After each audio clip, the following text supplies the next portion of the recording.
Sankhya Yoga, total knowledge. To the grief stricken Arjuna, the Lord replied, Arjuna, you speak like a wise man, but weep like an ignorant one. Wise ones never grieve for what is gone and what is yet to go. All of us have always been existing and will ever continue to exist. Death is similar to childhood, youth, and old age. When death of a body occurs, there will be the birth of another body for the dweller in the body. The sorrows come because of the contact of the dweller in the body through the senses of perception. Events in the world continue to change, and if a man is wise enough not to be bothered by them, he becomes fit to be the changeless eternal. The eternal is that which pervades all this world. No one can destroy it. It neither kills nor dies.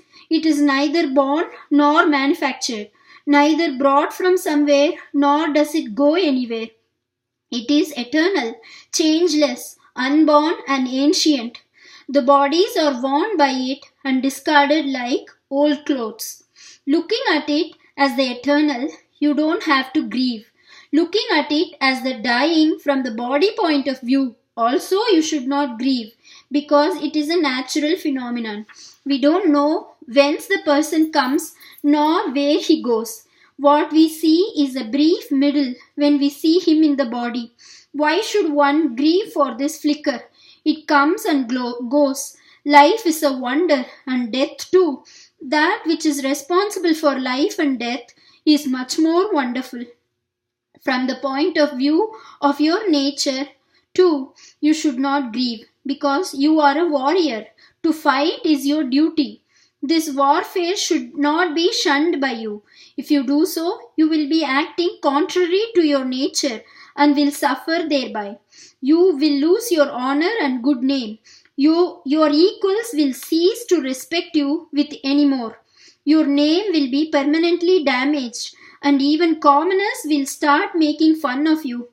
It is proper, therefore, to fight. It is proper, therefore, to fight. Do not be bothered about joy or sorrow, profit or loss, success or failure. But fight on. You will not incur any sin. So much about knowledge. Now let me tell you about joining wisdom to your actions, by which you can break the bonds of action. A little bit of wisdom gives great relief. Actions performed for the sake of results only result in endless births and deaths. To act is your privilege and not to seek the results. Knowing that an action with the desire is inferior, take shelter in the yoga of wisdom.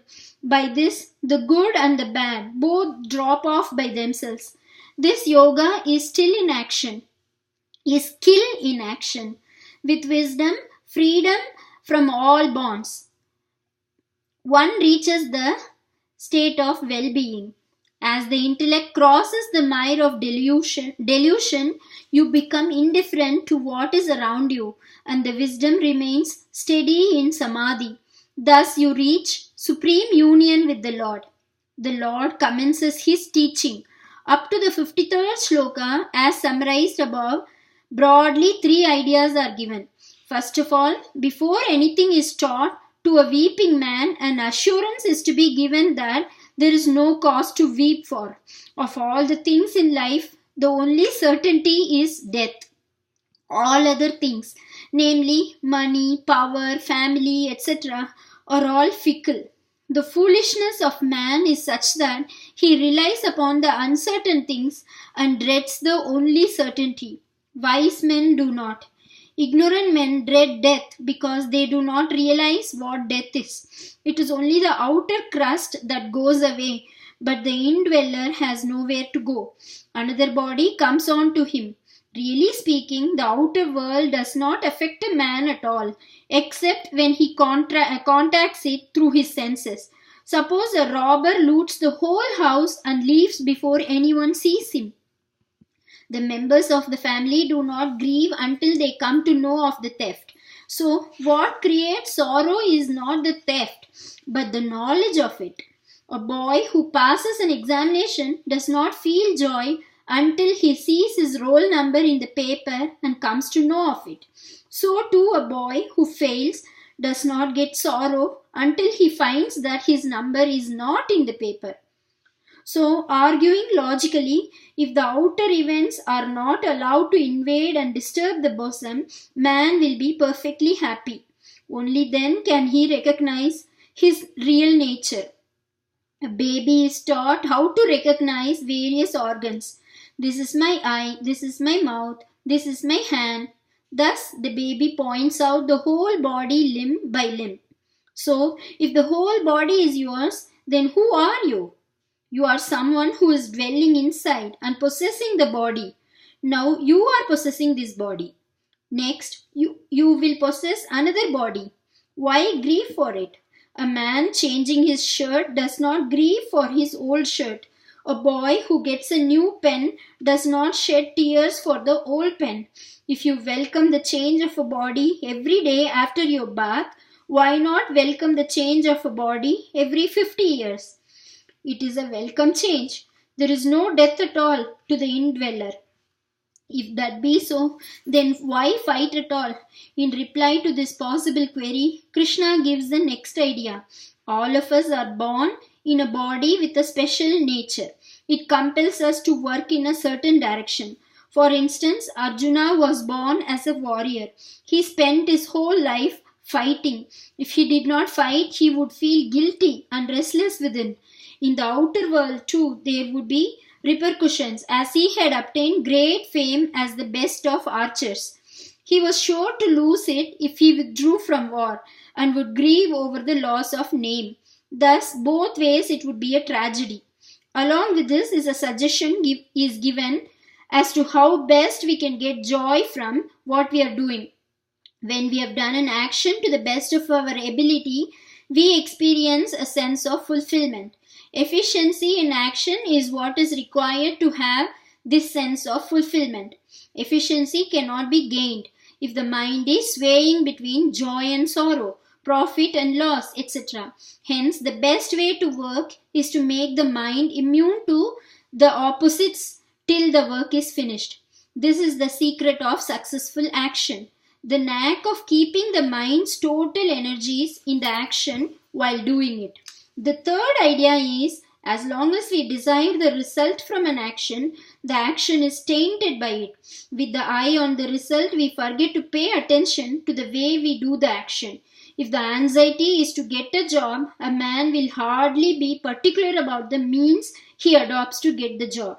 He will not strive to get it on merit, but will try to get it through recommendation, bribe, etc. If a boy thinks of the degree certificate alone and not of his studies, he will not work hard before the examinations to get full knowledge of his subjects. But he will work very hard after the exams in meeting the examiners to get marks by unfair means. Thus, the eye for results degenerates man and makes him irresolute and spineless. If there is the slightest mistake in his attempts, there will be adverse results too. If he is caught in the act of offering a bribe, not only is his purpose defeated, but he will find himself behind the bars. Again, if the purpose is to get something out of our actions, there are ever so many things to be obtained in the world. Is there ever an end to desirable objects? The sacrifices prescribed in the Karmakanda of the Vedas tell us how we can get what all we want by performing them. The more we seek them, the more is our involvement in the action. Day by day, we expose ourselves to greater and worse temptations and get caught in the vicious bondage of action. When a man wishes to avoid involvement with results and acts wisely, it is called Buddhi Yoga. Ordinarily, the intelligence is used in thinking about obtaining the best results. But here is a new slant on it. According to the action, the result will follow. So the choice of a man is before beginning an action and not at the time of results. The results will follow the action automatically.